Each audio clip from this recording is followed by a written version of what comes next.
Friends, आज मैंने और प्रधानमंत्री प्रचंड जी ने भविष्य में अपनी पार्टनरशिप को सुपर हिट बनाने के लिए बहुत से महत्वपूर्ण निर्णय लिए हैं।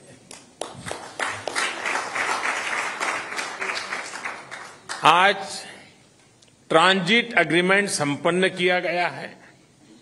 इसमें नेपाल के लोगों के लिए नए रेल रूट्स के साथ साथ भारत के इनलैंड वाटरवेज की सुविधा का भी प्रावधान किया गया है। हमने नए रेल लिंक स्थापित कर फिजिकल कनेक्टिविटी को बढ़ाने का निर्णय लिया। साथ साथ भारतीय रेल संस्थानों में नेपाल के रेल कर्मियों को प्रशिक्षण प्रदान करने का भी निर्णय लिया गया है।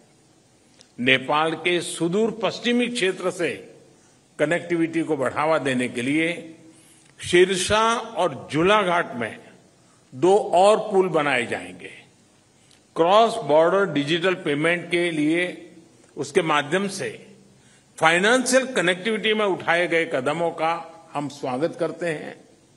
इसका लाभ हजारों विद्यार्थी, लाखों टूरिस्ट और तीर्थयात्रियों के साथ साथ मेडिकल ट्रीटमेंट के लिए भारत आए मरीजों को भी मिलेगा। 3 आईसीपी के निर्माण से आर्थिक कनेक्टिविटी सुदृढ़ होगी। पिछले साल हमने पावर सेक्टर में सहयोग के लिए एक लैंडमार्क विजन डॉक्यूमेंट अपनाया था। इसको आगे बढ़ाते हुए आज भारत और नेपाल के बीच long term power trade agreement संपन्न किया गया है। इसके अंतर्गत हमने आने वाले 10 वर्षों में नेपाल से 10,000 मेगावाट बिजली आयात करने का लक्ष्य रखा है।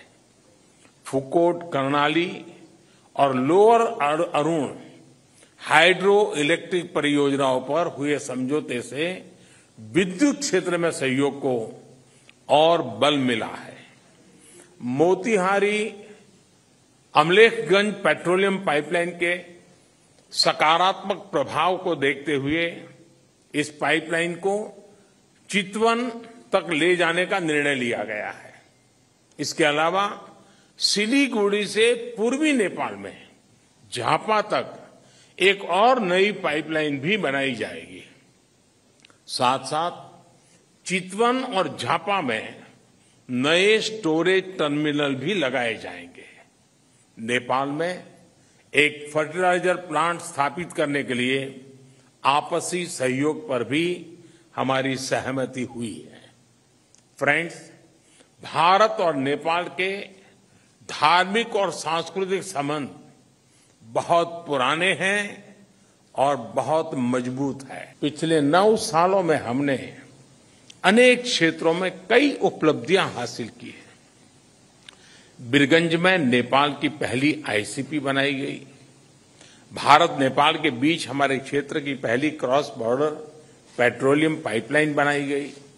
हमारे बीच पहली ब्रॉडगेज रेल लाइन स्थापित की गई। सीमा पर नई ट्रांसमिशन लाइन्स का निर्माण किया गया है। अब हम नेपाल से 450 मेगावाट से अधिक बिजली आयात कर रहे हैं। अगर हम 9 साल की उपलब्धियों का वर्णन करने लगेंगे तो पूरा दिन निकल जाएगा।